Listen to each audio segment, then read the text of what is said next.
My name is Tracy Bonner. I am the Associate Professor of Dance and the BFA Dance Coordinator here at NKU.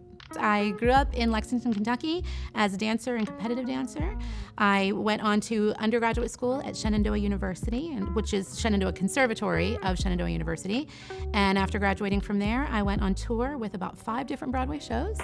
Eventually decided to go back to school and got my master's degree in dance and choreography. And that brought me here to NKU.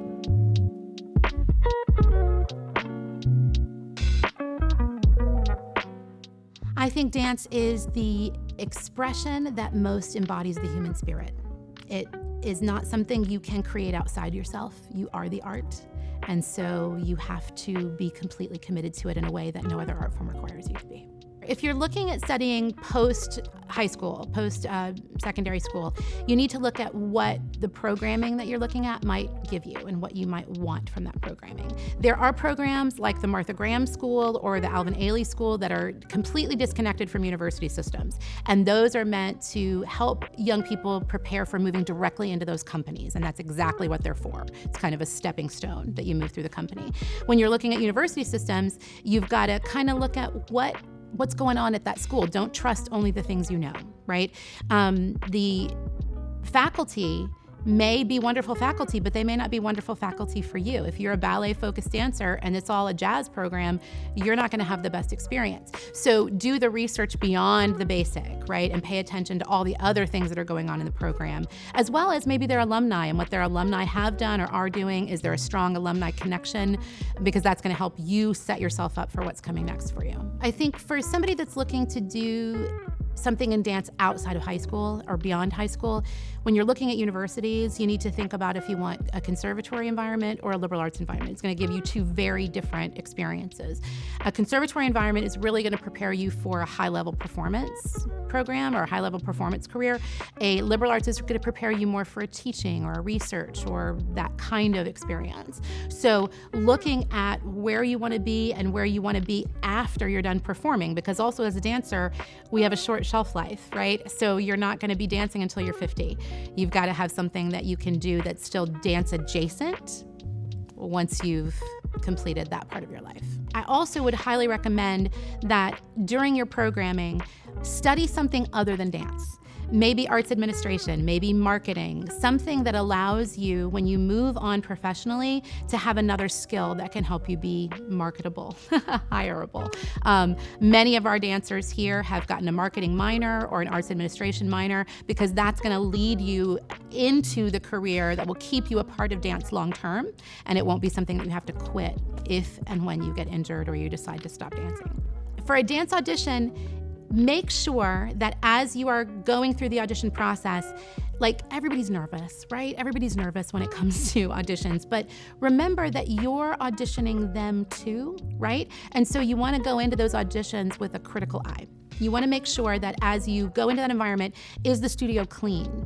Are the student helpers or whoever's running the front table, are they really frazzled or are they relaxed? Are they friendly or are they a little like standoffish, right? Paying attention to what that vibe is in that environment. Also, sometimes some schools feel incredibly competitive and some feel incredibly community oriented. So what are you looking for in that environment? Know those things before you go in. College dance is very much about the creative process. And that's one of the major differences in the dance that you do in high school or in competitive teams. It's not about performance and getting an award. It's really about being collaborative and together in an environment, making something new. So you're going to be asked to do things that might make you uncomfortable or things that you haven't experienced before. And what you have to do in those environments is be open to those possibilities, because that's going to take you to the next level of you. Don't be afraid to try something new. You're going to be asked to do things you've never done before. And remember, it's not a competition. When you're auditioning for a university, they are looking for potential, not perfection. And it's your job to show them you have growth, possibilities, and you have artistic possibilities, not that you're perfect, because none of us are perfect. And when something goes wrong, owning it, recognizing that we're all human and nobody's perfect. And that's part of the reason we love this art form, is because we have the opportunity every time we walk on stage to do it better than we did last time.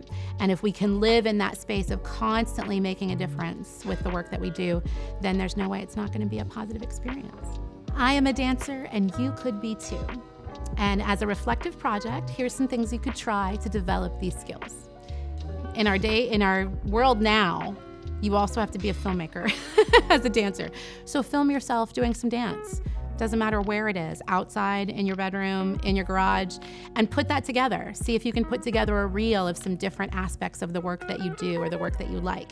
Give you practice, but it'll also give you a chance to see what you look like on film, and that way you can also develop your art in new ways while you also develop your editing skills in new ways.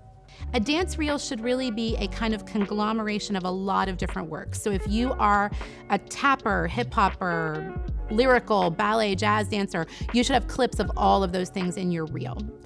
One thing that you need to make sure you do in your reel is find a way to identify yourself in that reel. So if you've got, let's say, a group of dancers and there's 12 dancers, find a way to put an arrow that says, I'm the one on the left, right? So that people that are watching can figure out which one is you. You also don't want your clips to be very long, right? Sometimes when we watch our own work, we think, well, I've got to show a whole minute of this work, and you may only need 30 seconds for someone else to see it. So those short clips will help the people that are watching your reel see all the different aspects of you and what you do well. And then you want to kind of overlay some kind of cool music over top of it, and you can put a tag at the beginning and a tag at the end, kind of like a bookend of who you are and contact information. That's always good to have too.